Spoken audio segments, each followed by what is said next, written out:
Bonjour tout le monde, ici Antoine Joubert. Je me trouve présentement au Connor Center dans la région de Détroit, là où on fabriquait jadis la Dodge Viper, la Plymouth Prowler notamment. Énormément d'histoires dans ce bâtiment ici, où on a aussi dévoilé aujourd'hui plusieurs variantes de performance de camions Ram. Mais ce qui a retenu mon attention, c'est le Jeep Grand Cherokee qui est ici. Pour tous ceux qui se demandaient s'il était possible de placer un 6-cylindres Hurricane sous le capot de la nouvelle génération du Grand Cherokee, bien, la réponse c'est oui, et on en a la preuve.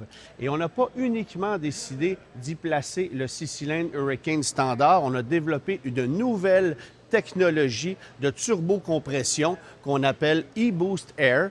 Ce que ça fait, c'est que ça permet, grâce à un compresseur électrique, de bâtir une pression d'air supplémentaire pour éliminer tout ce qui s'appellerait turbo-lag. Donc, il n'y a pas de délai à l'accélération parce qu'on a réussi à contourner le système. Ça existe ailleurs dans l'industrie, notamment chez les Allemands, mais on a développé ça pour le moteur 6-cylindres Hurricane et c'est une belle surprise qu'on ait fait l'exercice d'abord dans un Grand Cherokee. Malheureusement, le constructeur Stellantis ne confirme pas pour le moment la commercialisation d'un Grand Cherokee, soit avec le 6-cylindres Hurricane régulier ou avec cette technologie-là. Mais ce qu'on comprend, c'est que les futurs modèles de performance, notamment de la division SRT, chez Jeep, chez Ram, chez Dodge, pourraient utiliser cette motorisation-là.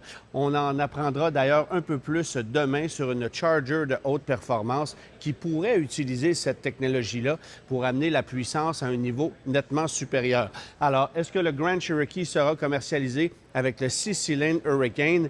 Probablement que oui. Je ne peux pas croire qu'on a développé ce véhicule-là, qu'on a fait l'exercice pour laisser ça sur les tablettes. Remarquez, ça se pourrait aussi parce qu'il y a beaucoup de projets chez Stellantis qui sont malheureusement restés sur la table.